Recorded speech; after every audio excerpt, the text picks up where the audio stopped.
So we are starting today questions and discussing biodiversity chapter. Okay. Biodiversity chapter में सबसे पहले what is who popularized the word biodiversity? Huh? Term biodiversity. What is mean by this? And who popularized the word biodiversity? Biodiversity जो word है, this word is popularized by Edward Wilson. Edward Wilson. And what is biodiversity? Biodiversity is variety of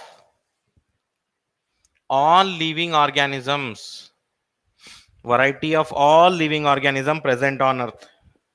जितने भी type के organisms हैं अर्थ के ऊपर, इन सब को टोटल बोलते हैं biodiversity.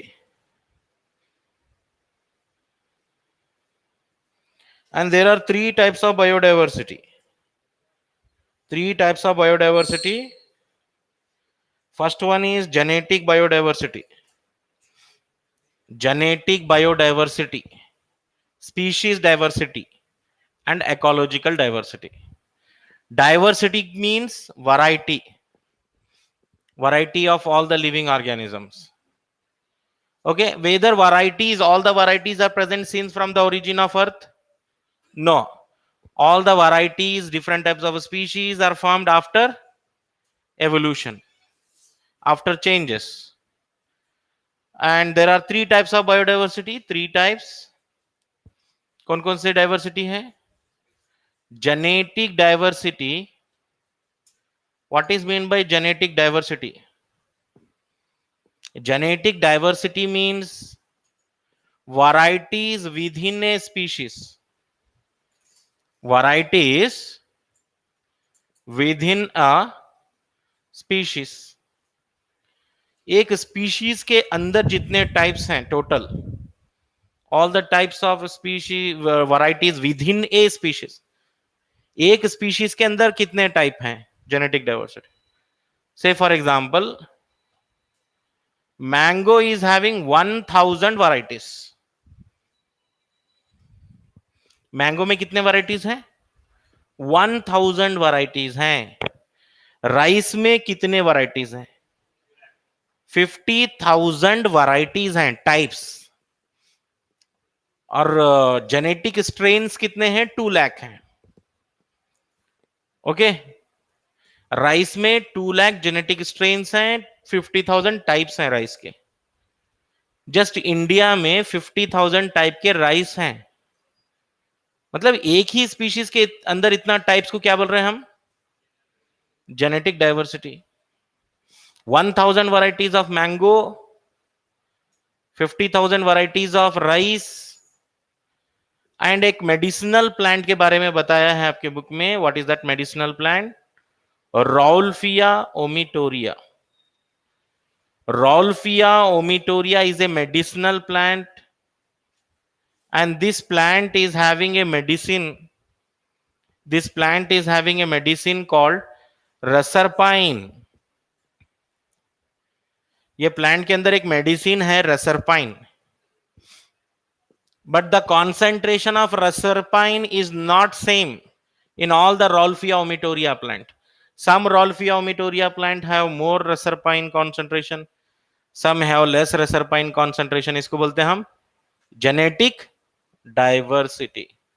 Diversity within a species. Best example आप ये भी ले सकते हैं, ह्यूमंस हैं.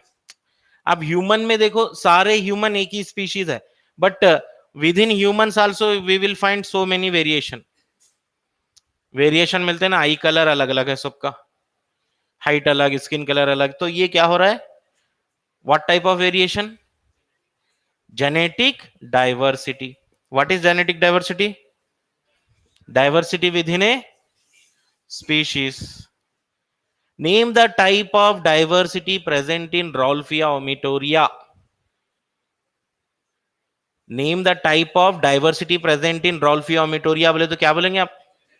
genetic diversity. Now second level of diversity second level diversity आपको कहां मिलेगी? Species diversity. स्पीशीज डाइवर्सिटी क्या है?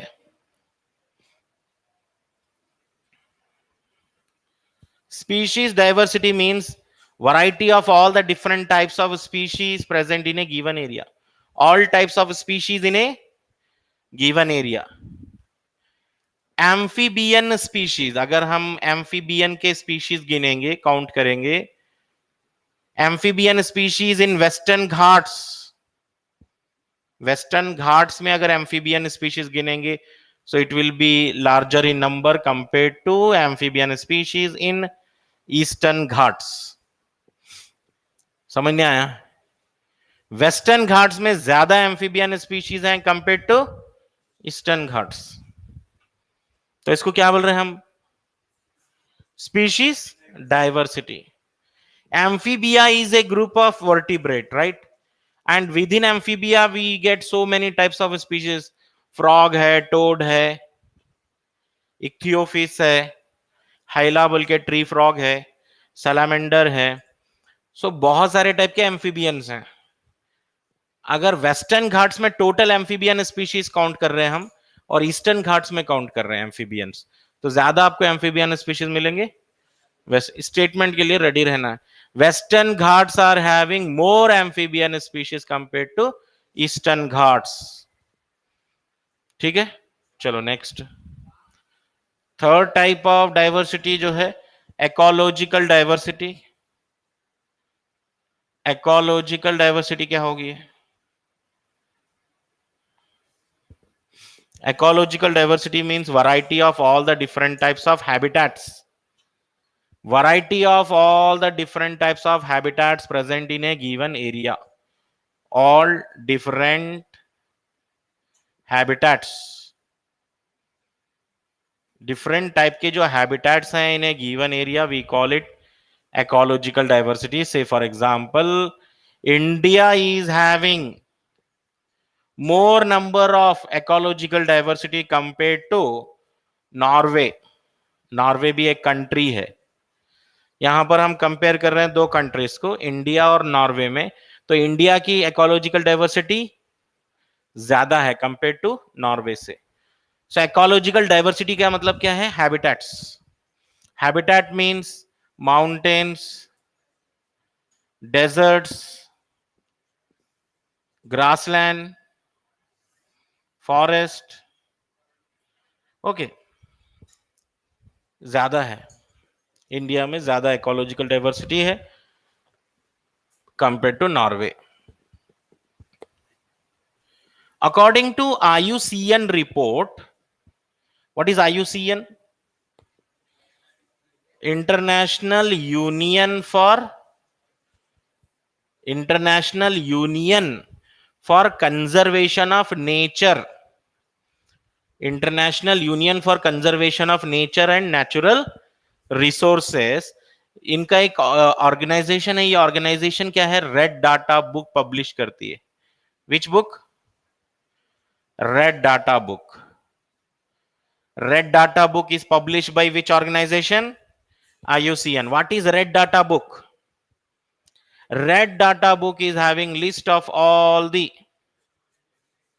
threatened species of plants and animals. Red Data Book has list of threatened species. Threatened species. अब आप बोलेंगे threatened क्या होता है? ये थ्रेटेंड मतलब the species which is having risk of extinction. Risk of extinction, species having risk of extinction is called threatened species. जिनको ज्यादा थ्रेट है खत्म होने का, थ्रेटेंड स्पीशीज बोलेंगे उनको। Red data book is having list of threatened species. Okay, IUCN 2004 की report बता रहा हूं मैं। 1.5 मिलियन स्पीशीज आइडेंटिफाइड। कितने आइडेंटिफाई हुए? 1.5 million species identified so far. So for अब तक जो है 1.5 मिलियन स्पीशीज रिकॉर्ड हो चुके हैं, नाम आ चुके हैं उनके। And according to Robert May earth is having 7 million species. We discovered how many species? Just 1.5 million species discover हुए हैं, लेकिन हो कितने सकते हैं? 7 मिलियन स्पीशीज हो सकते हैं। Total number of species 7 million हो सकते हैं। And species, tropical species are more than temperate areas. Temperate species, tropical area में बहुत ज्यादा स्पीशीज होंगे कंपेयर टू टेम्परेट एरिया। से फॉर एग्जांपल अर्थ है, ये अर्थ का इक्वेटर है। सो इक्वेटर के नजदीक जो जो कंट्रीज आते हैं ना, they have more number of species. Tropical areas are present nearer to equator of the earth. ये tropical areas, both above this line and below this line. Tropical में ज्यादा स्पीशीज दिखेंगे आपको compare to temperate area. Temperate, tropical के ऊपर जाएंगे तो temperate मिलेगा, टेम्परेट के ऊपर जाएंगे तो क्या मिलेगा? Polar region. पोलर रीजन में बहुत कम स्पीशीज है on both the sides. This polar region and this polar region, they have very less number of species, whereas more species in tropical countries में बहुत ज्यादा species है।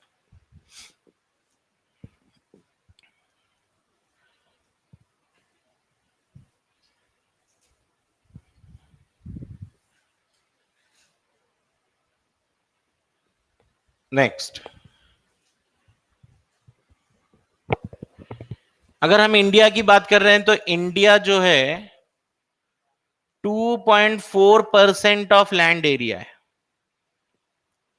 अर्थ का कितने परसेंट इंडिया है? 2.4% लैंड एरिया है इंडिया। और बायोडाइवर्सिटी कितनी है इंडिया से? बायोडाइवर्सिटी अगर हम इंडिया से देख रहे हैं तो कितनी है? 8.1% है।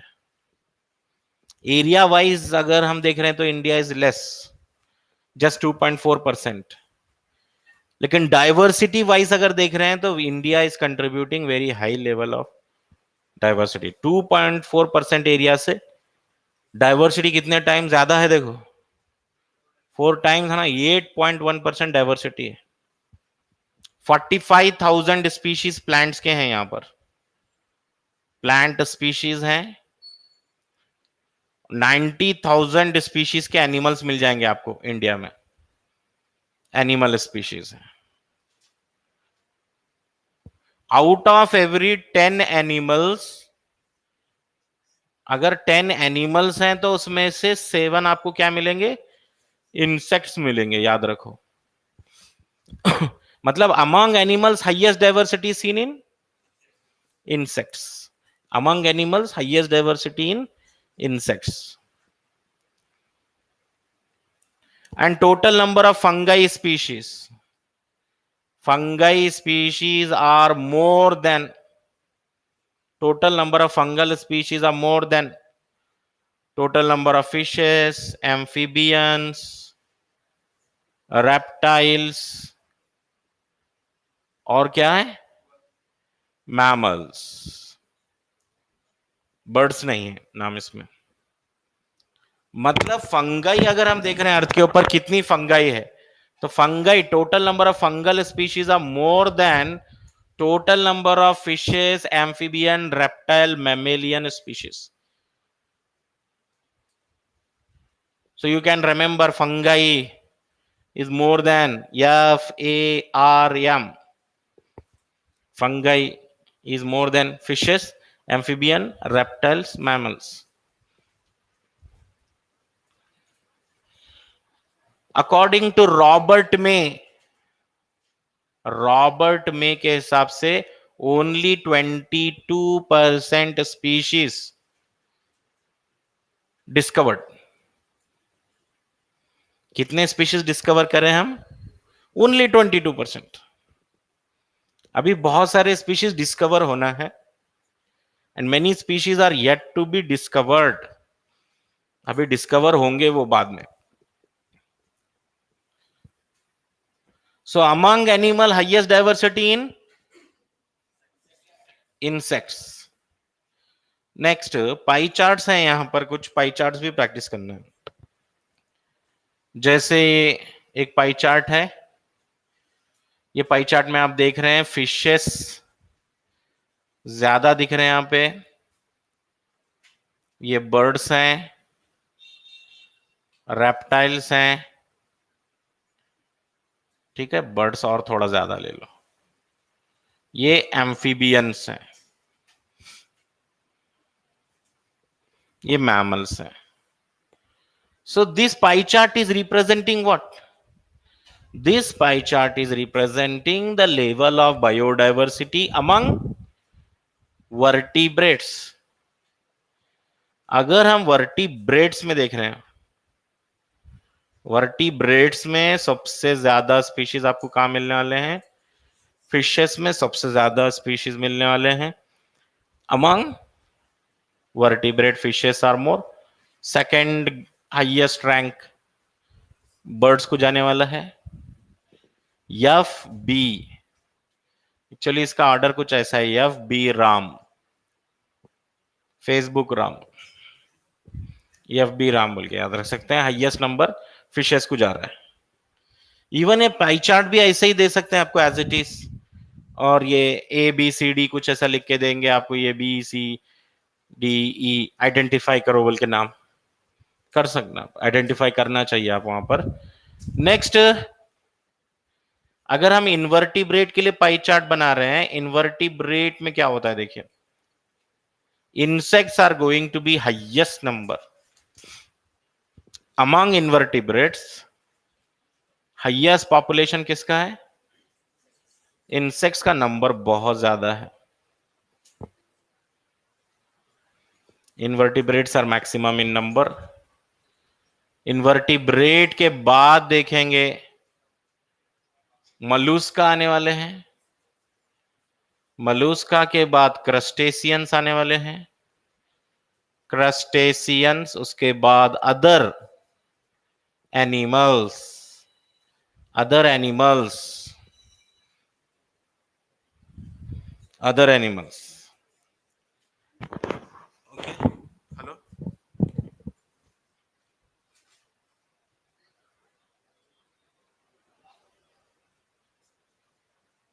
दोनों भी लिखना, दोनों भी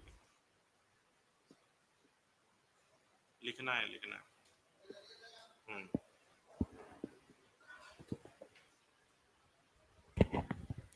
इन्वर्टिब्रेट्स का लिख दिया आप.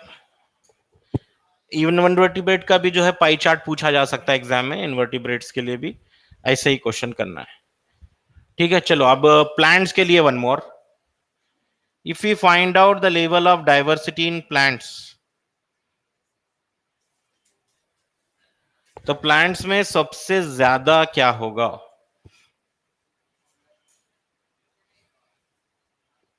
फंगाई है, एंजियोस्पर्म है.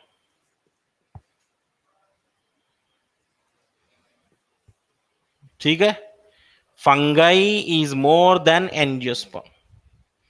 Fungi, according to old system of classification, fungi is also considered as plant because they have cell wall.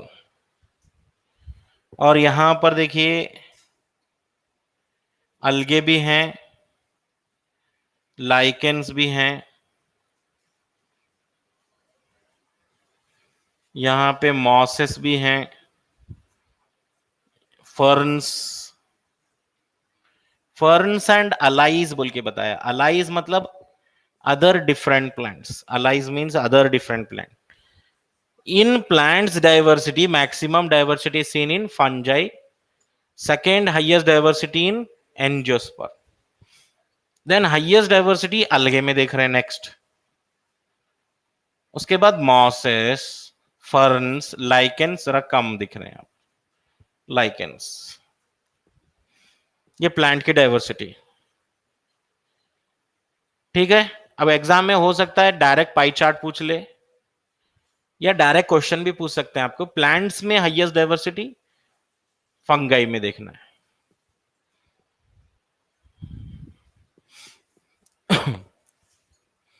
Next,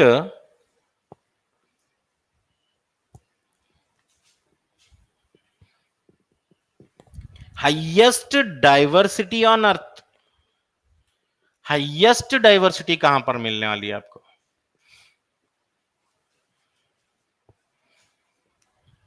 India wise मत बोलो, पूरे वर्ल्ड में मैक्सिमम बायोडाइवर्सिटी कहां पर मिलने वाली है?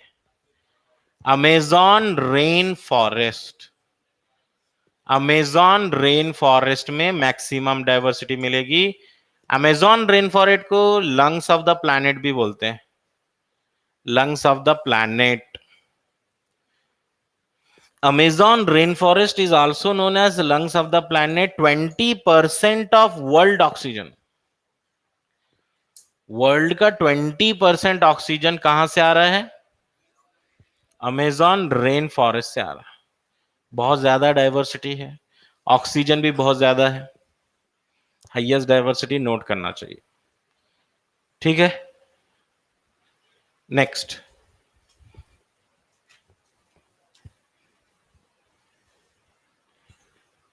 अब देखिए यहां पर कुछ रिसेंटली एक्सटिंक्ट एनिमल्स के नाम बताया गया है। Recently extinct animals in last 500 years, 500 years 784 species became extinct. कितने स्पीशीज खत्म हुए? 784 स्पीशीज एक्सटिंक्ट हो चुके हैं। जस्ट लाइक डायनासोर, डायनासोर खत्म हो गए, ऐसे ही 784 स्पीशीज खत्म हो चुके हैं। डोडो, डोडो बर्ड है और ये स्पीशीज खत्म हो चुकी है। डोडो कहां से खत्म हो गई? देखिए डोडो का लास्ट मेंबर देखा गया मॉरिशियस से, एंड मॉरिशियस में ये खत्म हो गया, लास्ट मेंबर देखा गया डोडो बर्ड का, and it is also became extinct from Mauritius. Then quagga, quagga became extinct from Africa. Thylacine बोल के एनिमल है, ऑस्ट्रेलिया से खत्म हो गया ये लास्ट मेंबर। स्टीलर सी कव, Steller sea cow became extinct from Russia. Last member of Steller sea cow एक मैमल है। ये पूरे मैमल देखो, ये मैमल, वो एक बर्ड थी, ठीक है। एंड वन मोर, 3 सब species of tiger,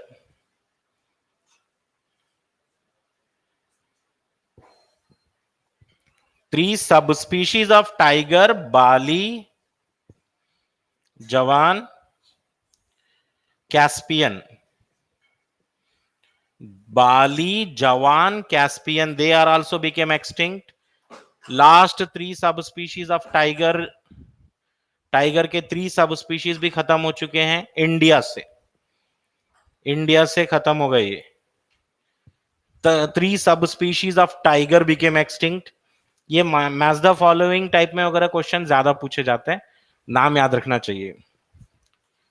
and what is the major cause for extinction of this recently recent animal? The main reason is human activities, anthropogenic, anthropogenic activities। anthropogenic का मतलब है human activities, anthropogenic मतलब because of human activities।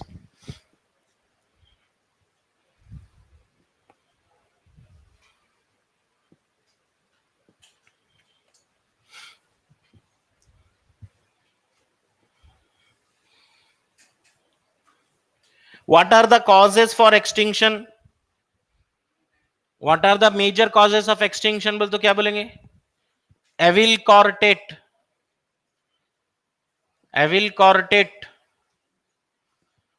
4 major causes for biodiversity loss. Correlate का मतलब क्या होता है? 4 major causes of biodiversity loss. Note करिए, 4 major causes of biodiversity loss combinedly called evil correlate. और evil correlate में नंबर 1 आ रहा है habitat loss. Habitat loss and fragmentation. Habitat loss and fragmentation. Now human nowadays they are very much busy with industrialization, urbanization. सब लोग city में रहना चाहते हैं, and everyone want development, industries, companies. तो इसके लिए क्या हो रहा है? Habitat loss. We have to cut down the forest trees, and wild animals are losing their home. And wild animal का जो घर होता है, lion का जो घर है, tiger, snakes का, वो सब loss. Habitat loss. One of the best example, tropical rainforest once 14%, but now 6%. समझ लो, यही है habitat loss. Tropical rain forest earth के ऊपर कितने थे? अर्थ का 14% पहले फॉरेस्ट था, ट्रॉपिकल रेन फॉरेस्ट. अब कितना हो गया वो? 6%. It is all due to deforestation, excess deforestation. So we want land for cultivation. हमें चाहिए कल्टीवेशन के लिए एग्रीकल्चरल लैंड चाहिए. एग्रीकल्चरल लैंड्स बनाने के लिए भी आपको क्या करना पड़ेगा? फॉरेस्ट कट करना पड़ेगा. If you cut down the forest, wild animals are losing their home and they become extinct. Land for cultivation. और दूसरा, we also want grassland. Grassland for rearing of livestock, cattles. Cattles को rear करना है ना, kettles को rear करना है. Sheep, goats, है ना, इन सबको जो है रियरिंग करने के लिए आपको क्या चाहिए? ग्रास चाहिए. अब ग्रास चाहिए बोल तो फॉरेस्ट को कट करना पड़ेगा, फॉरेस्ट को कट करके ग्रास लैंड्स बनाना पड़ेगा. So that means in this process, animals are losing their natural home and they are becoming extinct day by day. This is called habitat loss and fragmentation. One of the major cause बोल सकते हैं, major cause for biodiversity loss. If a question, what is the major cause of biodiversity loss? क्या बोलेंगे? हाँ, habitat loss and fragmentation. It is called major cause for biodiversity loss बोल सकते हैं. What is the second cause for biodiversity loss?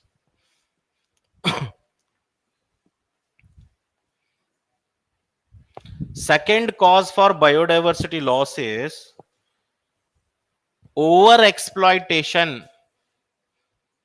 Over exploitation. क्या होता है over exploitation? When need become greed.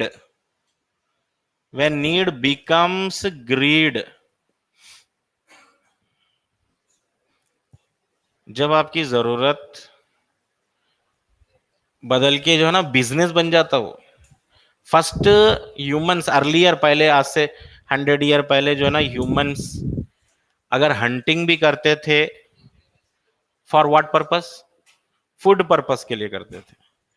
लेकिन आज अगर हम कोई भी काम करते हैं तो कई के लिए करते हैं? बिजनेस के लिए, कॉमर्शियल पर्पस.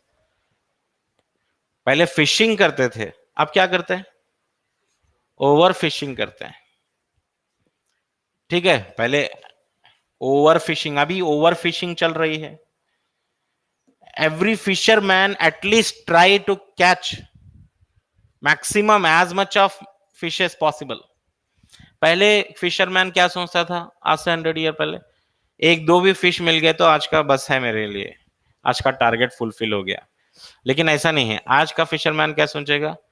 जितने भी रिवर में जितने भी फिशेस हैं पूरे चाहिए उसको, पूरा एक्सपोर्ट कर देगा वो दूसरे कंट्री को। समझ गए? तो ये है over fishing, over grazing, over hunting. हर चीज ओवर करने से बहुत ज्यादा हो गया, ये ओवर ग्रेजिंग करना, ओवर हंटिंग करना, ये सब क्या है ना, लीड्स टू ओवर एक्सप्लॉयटेशन। ठीक है। पैसेंजर पीजन, पैसेंजर पीजन बोल के एक बहुत ज्यादा हुआ करते थे बर्ड, आज से 100 ईयर्स पहले पैसेंजर पीजन बोल के बहुत ज्यादा बर्ड्स हुआ करते थे, एवरीवेयर फ्लाइंग, जस्ट स्काई पे देखे तो passenger pigeon everywhere.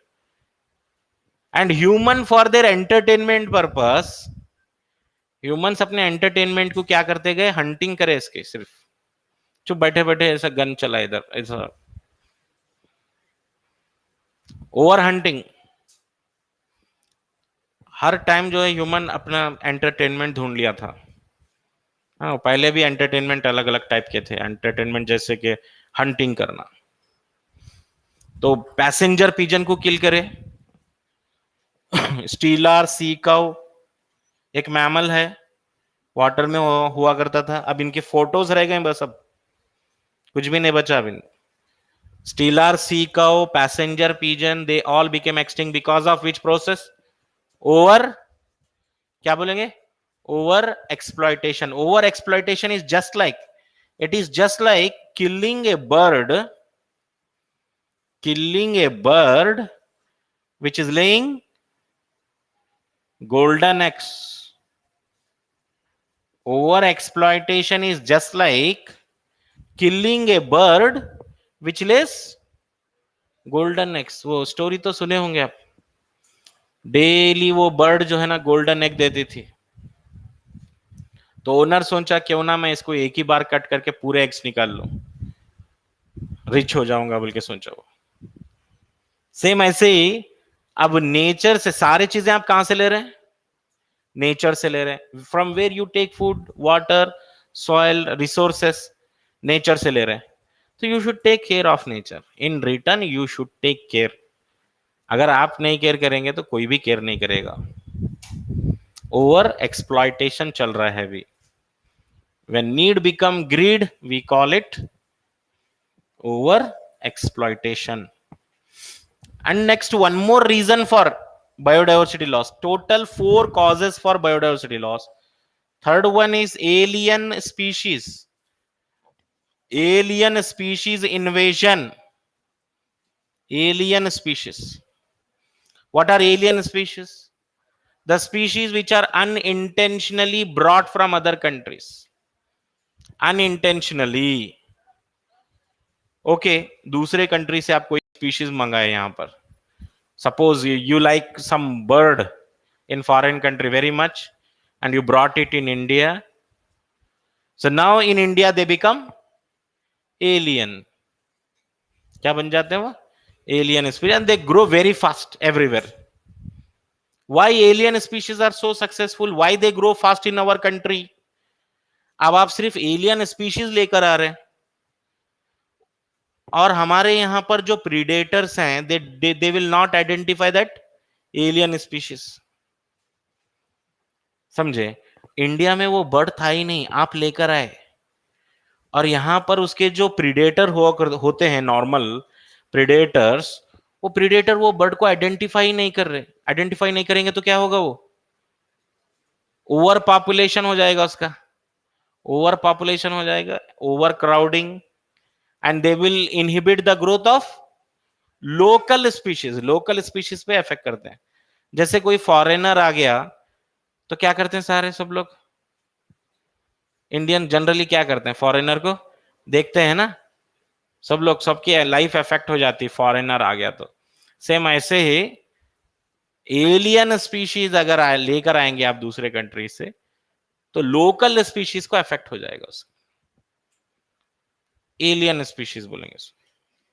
So why they become so successful alien species? Because they are not having their natural predator. ऐसा कोई एग्जाम्पल है तो बोलो। पार्थिनियम ग्रास, इसको कैरोट ग्रास भी बोलते हैं।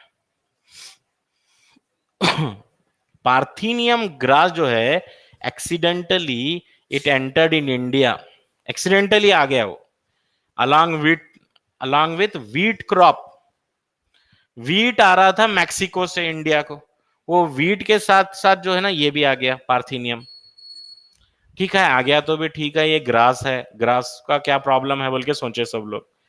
लेकिन हुआ क्या, ये इतना फास्ट ग्रो हुआ, पार्थिनियम पूरे इंडिया में स्प्रेड हो गया फास्ट। क्योंकि हमारे जो काउस बफेलोज गोट्स थे ये प्लांट को आइडेंटिफाई नहीं कर रहे, अब तक आइडेंटिफाई नहीं करे। जो काउस बफेलोज होते हैं ना, उनके सिर्फ मदर जो बताते हैं ना ये प्लांट खाना है ये नहीं खाना है, बस रीजन नहीं पूछना, बस वही फॉलो करते हो उनके बच्चे।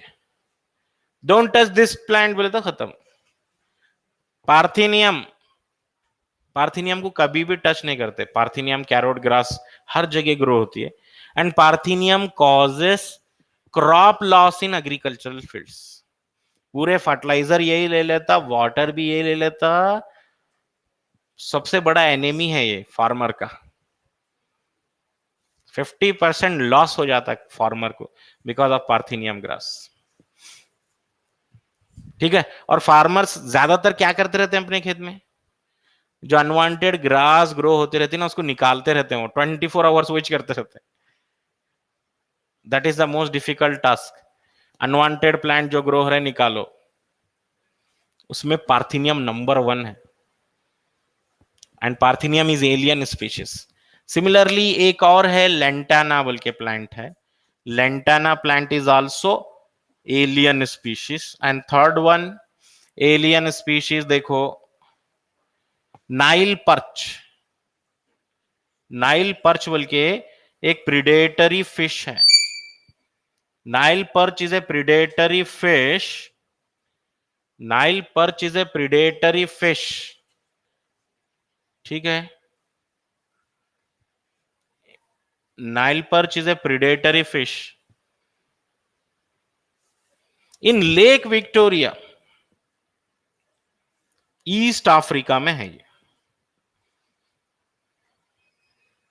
East Africa. Nile perch is a predatory fish in Lake Victoria, East Africa, and it is responsible for extinction of 200 cichlid fishes. 200 cichlid fishes species. 200 cichlid fishes species. So when Nile perch was released in African Lake Victoria, it caused the destruction of how many species? 200 species को ये पूरा तरीके से खा ली। Nile perch एक fish, और ये फिश कितने फिशेस को खा ली? 200 cichlid fishes species. I am not saying lake Victoria में नाइल पर्च जो है it has eaten only 200 fishes, ऐसा नहीं बोल रहा मैं। It has eaten 200 species completely, खत्म ही हो गए वो स्पीशीज। अब वो बचे भी नहीं स्पीशीज, अब वापस ला भी नहीं सकते, पूरी की पूरी स्पीशीज ही खत्म हो गई वो। Cichlid fishes are known for their attractive colours, smaller in size, aquarium में ज्यादा रखते हैं। सिक्लिड फिशेस पूरी तरीके से खत्म हो गए अफ्रीका में because of Nile perch. India में ऐसे ही लॉस हुआ, इंडिया में भी। इंडिया में क्या करें, कैटफिश पहले जो है ना अफ्रीका में देखे, अफ्रीका में देखे कैटफिश है ना बहुत फास्ट ग्रो हो रही है, growing very fast in Africa. तो इंडिया के लोग जाके देखे it is growing very fast, तो वहां से उठा के 2-3 फिशेस ला लिए। क्लेरियास गैरीपाइनस बोल के, क्लेरियास गैरीपाइनस बोल के अफ्रीकन कैटफिश है। African catfish in Indian reverse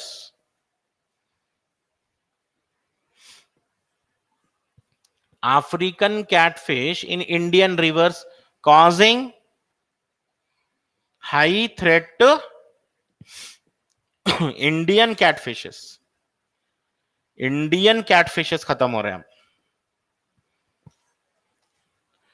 इसको लेकर तो आए अब दूसरे कंट्री से, अफ्रीकन कैटफिश लेकर आए इंडिया में, चलो इंडिया में भी ग्रो होते हैं फिशेस ज्यादा बोल के लेकर आए। अब इंडिया में आने के बाद क्या हो गया, इंडियन कैटफिशेस को प्रॉब्लम हो गया, बिकॉज ये African catfishes eating Indian catfishes. So alien species क्या रहते हैं ना, बहुत डेंजरस रहते हैं। एलियन स्पीशीज क्या करते हैं न्यू कल्चर में, न्यू एनवायरनमेंट में आने के बाद, पता नहीं। एलियन स्पीशीज, ठीक है। अब आप जो है आप बीदर में रहते हैं, राइट? आप जो है हायर स्टडीज के लिए आप कहीं बाहर चले गए समझो, कहाँ गए जाएंगे? कहाँ तो भी लंदन वंदन जाके आएंगे, चलो लंदन चले गए समझो हायर स्टडीज के लिए। आप क्या करते हैं वहां पे जाके? आप जैसे यहां पर थे वहां पर भी वैसे ही रहेंगे क्या आप? यहां पर पूरे रूल्स थे, बाउंडेशन थी, आपकी फैमिली थी, पेरेंट्स थे, एल्डर ब्रदर था, रिलेटिव्स थे, सब पहचानत के थे, तो इतने खराब थे। यहां पर तो कोई भी नहीं है देखने वाला, तो आप यहां जाने के बाद क्या बन जाएंगे? Alien species. क्या बन जाएंगे यहां पे जाने के बाद? एलियन स्पीशीज बन जाते हैं। वहां के लोकल के लोगों को प्रॉब्लम हो जाना, समझे? एलियन स्पीशीज ऐसा करते हैं। तो एलियन स्पीशीज की पूरी लिस्ट, कंपलसरी क्वेश्चन आने का चांस है। रिसेंटली एक्सटिंक्ट एनिमल्स पूरे लिखे ना, डोडो, थाइलासीन, क्वागा। कैसे याद रखना देखो, डोडो कैसे याद रखना, डोडो कैसे याद रखना, यम डी बोल के याद रख लेना। M for Mauritius, D for dodo, M D बोल के याद रखना। क्वागा अफ्रीका बोल के याद रखना। कैसे याद रखना? Question answer. क्वागा क्या है? क्वेश्चन। अफ्रीका क्या है? Answer, A for answer. थाइलासीन Australia, thanks Australia. ऐसा कुछ कर लेके याद कर लेना चाहिए। और सबसे प्रॉब्लमैटिक, सबसे डेंजरस एलियन स्पीशीज का नाम तो बोलना ही है अभी। Most problematic, most problematic aquatic weed, most problematic aquatic weed कौन सा है? आइकॉर्निया, वाटर हयासिंथ बोल रहे हैं इसको।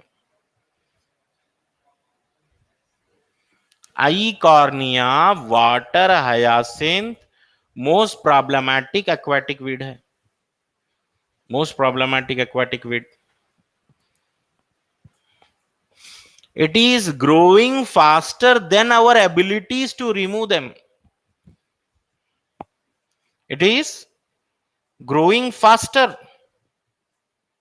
than our abilities to remove them.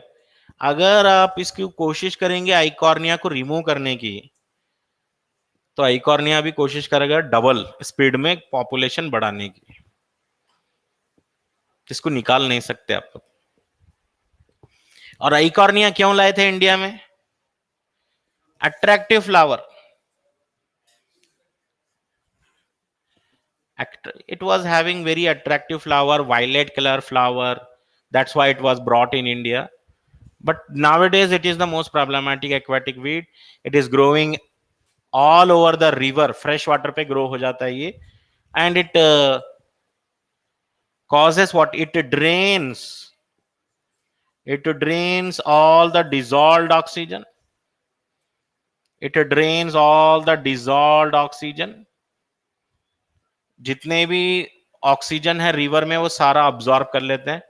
It drains all the dissolve oxygen causing mortality of fishes, mortality of fishes in large number, mortality of fishes in large number, hence it is called terror of Bengal बोले इसको, because it was introduced in Bengal first time, it was introduced in Bengal, वहां से spread भी हो गया हर जगह, और बंगाल में फिशेस की डेथ हो रही थी बहुत लार्ज नंबर में। पता करिए रीजन क्या है बोल तो आई कार्निया रीजन निकला उसका। वाटर में से सारा ऑक्सीजन अब्सॉर्ब कर लेते हैं, fishes suffer from oxygen deficiency, suffocation होते, मर जाते थे। ओके ये था एलियन स्पीशीज। एलियन स्पीशीज के कितने नाम आ गए देखो जरा। नंबर 1 एलियन स्पीशीज क्या बताया मैं आपको, parthenium, lantana, Nile perch, clarias, gariepinus और आइकॉर्निया, टोटल 5 एग्जांपल्स हैं alien species. Fourth cause for biodiversity loss, 4 causes थे बायोडाइवर्सिटी लॉस होने के, habitat loss and fragmentation, second one over exploitation, third one alien species invasion, fourth one co extinction. Co extinction क्या है? Co extinction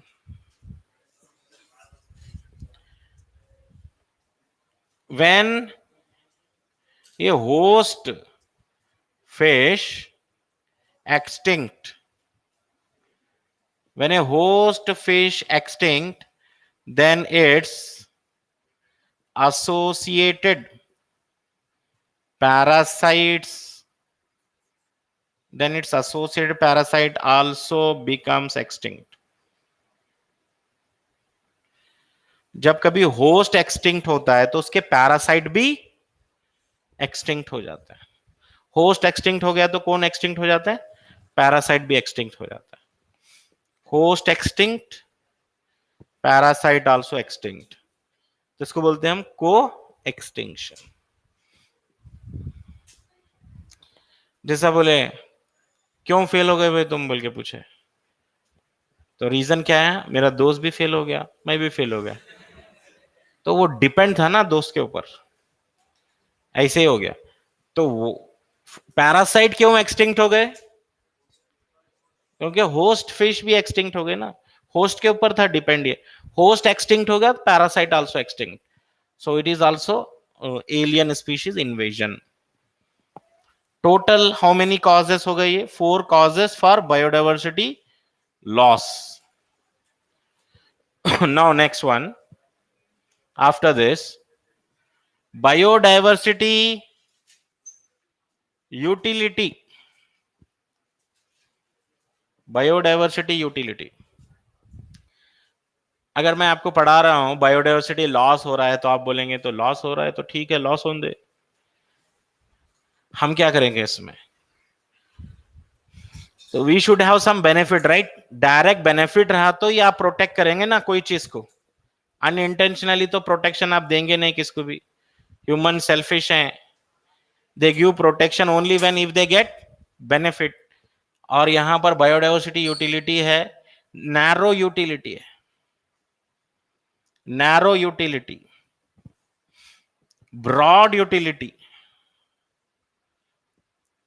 3 type के benefit हैं आपको biodiversity से। और third one ethical utility, ethical utility बोले 3 types of benefits from biodiversity, narrow utility, broad utility, narrow utility, ये सारे यूटिलिटीज हैं। If you ask a question what are the uses of biodiversity to A common person, to a scientist और a poet and to a religious person, 3 लोगों को बुलाएंगे हम।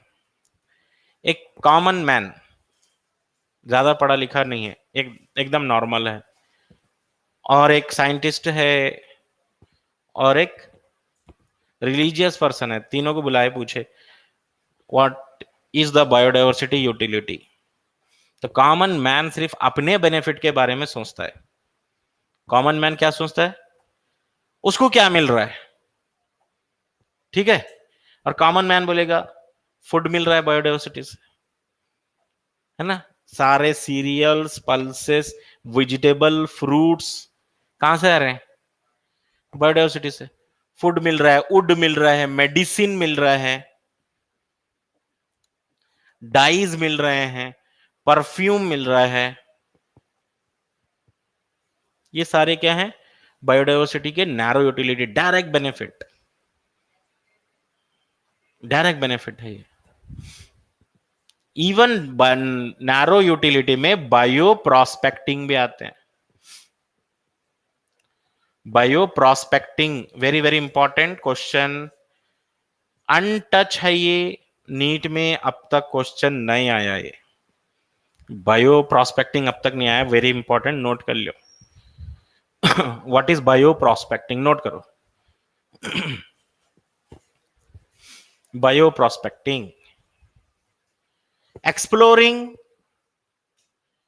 exploring molecular, genetic species, exploring molecular, comma, genetic, comma, species level diversity, comma, species level diversity, species level diversity for human benefits, for human benefits।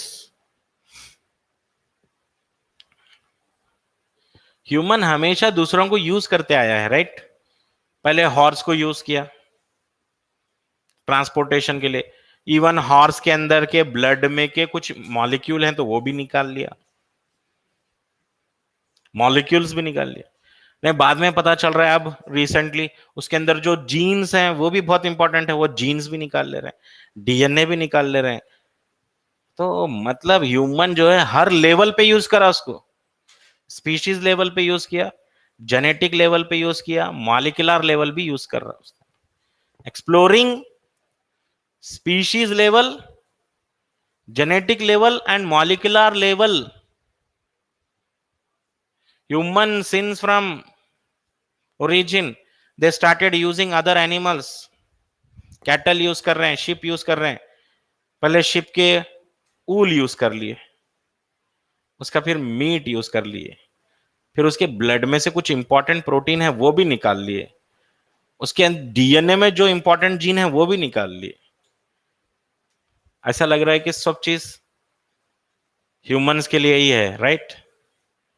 तो ये bio prospecting है, सिर्फ अपने benefit के बारे में सोचना, दूसरों के बारे में नहीं सोचना, ये नैरो यूटिलिटी है। अब यही क्वेश्चन हम बायोडाइवर्सिटी यूटिलिटी हम जो है एक साइंटिस्ट या पोएट को पूछेंगे, तो साइंटिस्ट क्या बोलेगा, देखो फॉरेस्ट गिव ऑक्सीजन बोलेगा, है ना, forest gives oxygen. Common man oxygen के बारे में नहीं सोचता, साइंटिस्ट बोलेगा forest gives oxygen. Honeybees perform pollination, ये कॉमन मैन कहां सोचता है भाई, हनीबीज परफॉर्म पॉलिनेशन नहीं सोचता है।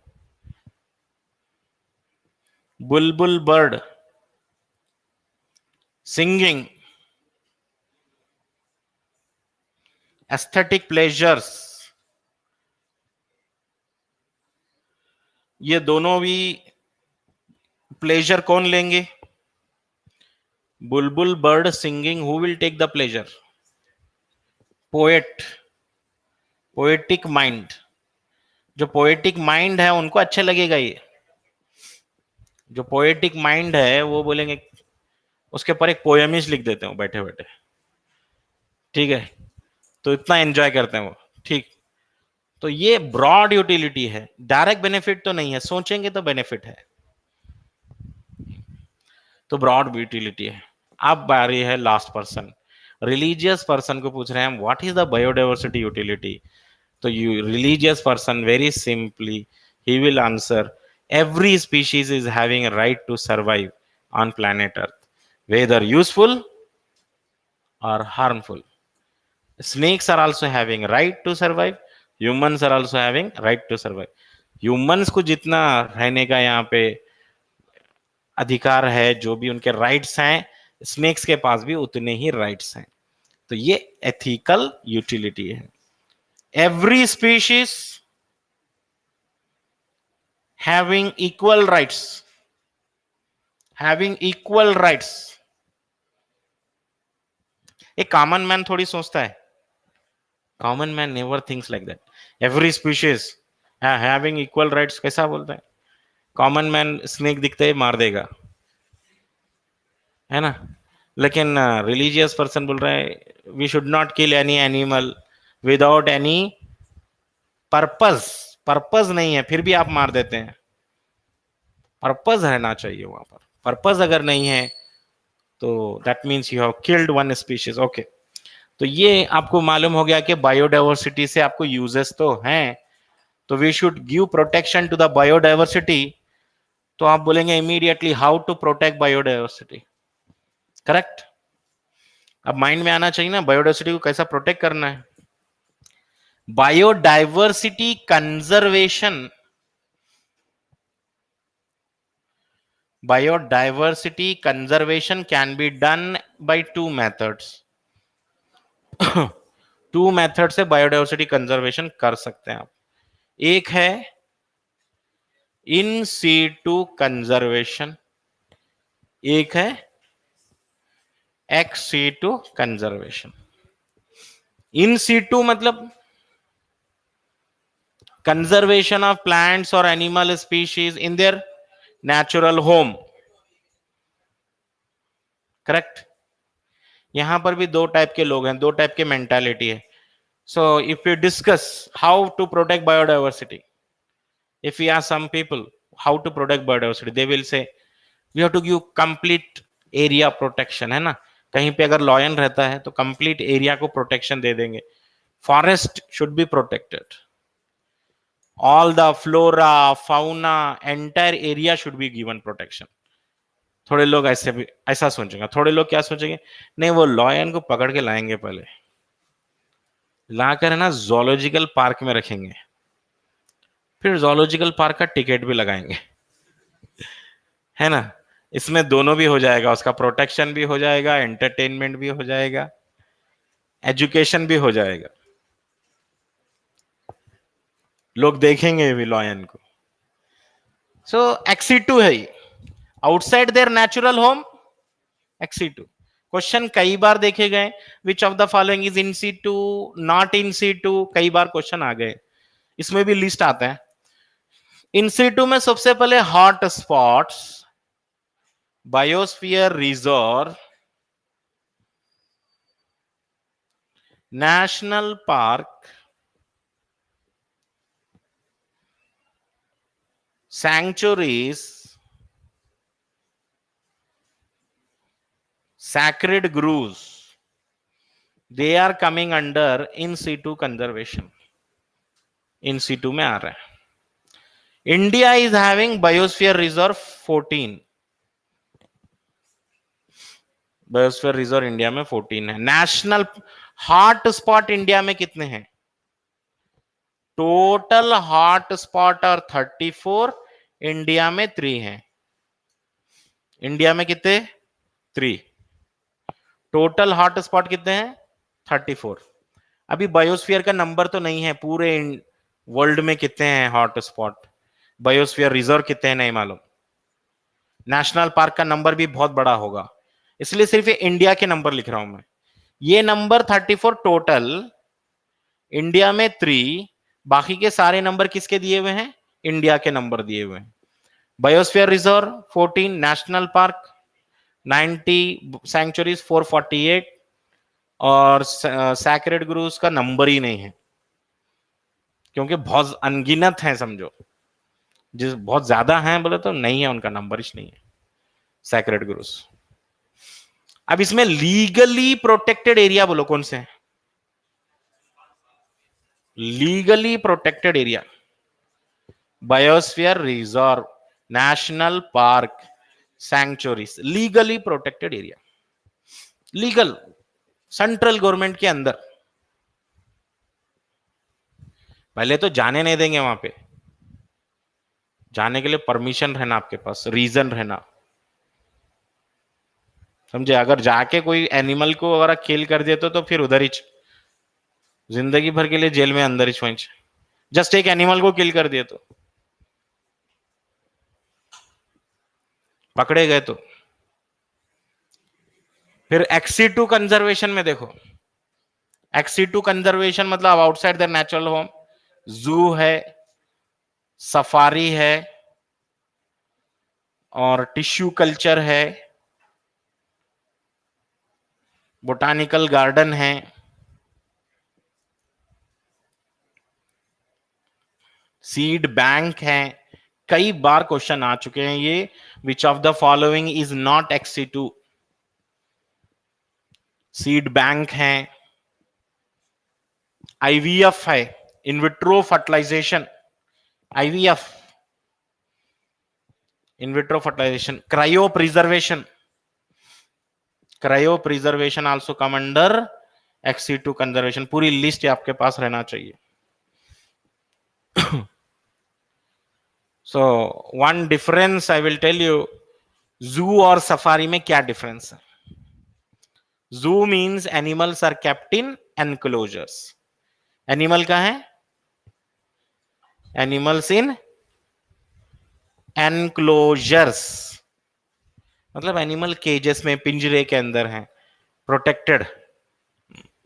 सफारी में कहा है एनिमल्स, ओपन है, एनिमल्स ओपन है, ह्यूमंस केजेस में है, वही है ना, ह्यूमंस एनक्लोजर्स में है। ये डिफरेंस है। देखो, जो लोग ज्यादा एडवेंचर चाहते हैं, है ना, कुछ तो करना है एडवेंचर, तो वो जा सकते हैं सफारी में। पूरे लॉयन टाइगर सब ओपन रहते हैं, देखो, समझे, जाके बाहर निकलना बस। तो ये एक्सी2 कंजर्वेशन में आ रहा है। अब हॉट स्पॉट किसको बोलेंगे? हॉट स्पॉट मींस 3 कैरेक्टर है, ये भी क्वेश्चन बहुत ज्यादा पूछता है। हॉट स्पॉट के कितने कैरेक्टर हैं? 3। Which areas can be called as hot spot? If any area is having number 1, maximum number of species रहना वहां पर, क्या रहना? Maximum number of species. लिखो hot spots, characters, number 1 maximum number of species, number 1। Second one लिखो, high degree, high degree of endemism, high degree of endemism, endemism बहुत ज्यादा रहना, यहां लिख देता हूं। एंडेमिज्म का मतलब है species found only in that area, not anywhere else, कहीं पर भी नहीं है फिर पूरे अर्थ के ऊपर, एंडेमिज्म बोले उसको। What is endemism? Species confined to a particular area, not anywhere else. Western Ghats में, कर्नाटका में वेस्टर्न घाट्स के पास एक मंकी है, लॉयन टेल्ड मंकी बोल के। वो लॉयन टेल्ड मंकी जो ग्रुप है वहां पे सिर्फ वेस्टर्न घाट्स में है, फिर आप पूरे दुनिया में ढूंढे तो कहां पे भी नहीं है। इसको बोलते हैं एंडेमिज्म, एक पर्टिकुलर एरिया में रहना, endemism. Third character, third character क्या है हॉट स्पॉट का? High threat, high threat of habitat destruction. आप कितनी भी सिक्योरिटी लगा दो, क्या भी लगा दो, इतना ज्यादा रिसोर्सेस है, सबको मालूम हो गया, क्या बोलते हैं, स्पीशीज इतने ज्यादा हैं, तो ह्यूमन क्या करेगा? जरा सिक्योरिटी वहां पे लूज करते ही जाना, हंटिंग करना, किल करना एनिमल्स को, ये चलेगा ना, high threat of habitat destruction. Of course legally protection है, सब है, सिक्योरिटी है, फिर भी क्या रहेगा, डर बहुत ज्यादा रहेगा, जर्रा लूज होते ही अटैक। ठीक है, ये है देखिए हॉट स्पॉट। अब उसके बाद जो है इंडिया में कितने हॉट स्पॉट बोला मैं आपको, 3 हॉट स्पॉट हैं। कौन कौन से इंडिया के 3 hot spot? Western Ghats, Western Ghats number 1, Himalaya number 2, and number 3 Indo Burma, Indo Burma 3 hot spot है। जो बायोस्फीयर रिजर्व होता है, बायोस्फीयर रिजर्व, बायोस्फीयर रिजर्व या नेशनल पार्क अगर आप जाएंगे, उसका मैप कुछ ऐसा रहता। बायोस्फीयर रिजर्व को हम 3 एरियाज में डिवाइड करते हैं। एक एरिया क्या है, कोर जोन, दूसरा एरिया है बफर जोन, तीसरा एरिया है transition zone, transition zone. If we go to biosphere reserve, 3 types of areas we can see. One is core zone, centre में core zone, उसके ऊपर बफर जोन, उसके ऊपर क्या रहेगा, ट्रांजिशन जोन। ट्रांजिशन जोन ज्यादा पसंद आ गया तो यहां पर रह भी सकते हैं आप, घर बना के रह सकते हैं इधर। Human settlement is allowed in which zone, transition zone में रह भी सकते हैं। अब ये बायोस्फीयर रिजर्व में 3 टाइप के एरिया है। Complete area will be protected, legal protection बोला ना मैं, लीगल प्रोटेक्शन। कोर जोन में लिख देना आप zero human activity, zero human activity. Core zone में लिख देना जीरो ह्यूमन एक्टिविटी, किसको भी नहीं आने देते उधर कोर जोन में, कोई भी नहीं जा सकता उधर। कोई भी जाएगा तो डिस्टर्बेंस ही करेगा ना, तो इसलिए किसको भी नहीं जाना है इधर, zero human activity.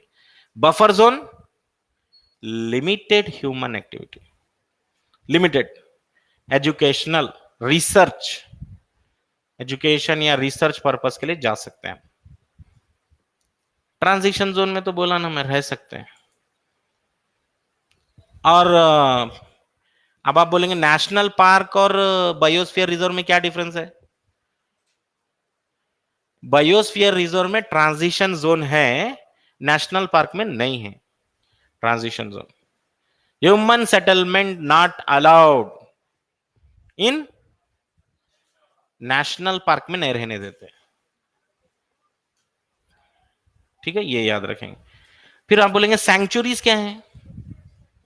Sanctuaries are only for protection of animals, sanctuaries only for animals,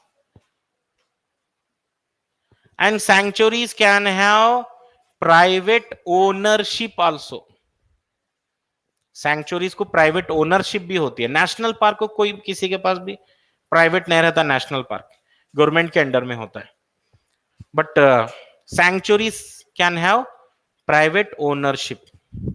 अब थोड़े लोग हैं ना, they are very very affectionate and they love crocodiles और स्नेक्स, तो वो लोग क्या करते हैं ना, सैंक्चुरी ओपन करते हैं, सैंक्चुरी ऑफ स्नेक्स, स्नेक्स को लाना, प्रोटेक्शन करना, उनको फूड देना, उनकी ब्रीडिंग कराना, उनका इंटरेस्ट रहता है। वो थोड़े लोग रहते हैं ऐसे, बस उनकी लाइफ वही रहती है, वो सैंक्चुरीज ओपन करते हैं। ठीक है, और सैक्रेड ग्रूव्स क्या है बोला मैं, सैक्रेड ग्रूव्स का नंबर भी नहीं लिखा मैं। Sacred groves mean the areas which are dedicated to local gods, लिख दीजिए areas dedicated to local gods. Sanctuary में क्या लिखे, 2 पॉइंट लिखना सैंक्चुरी में, एक only animals protected, private ownership allowed.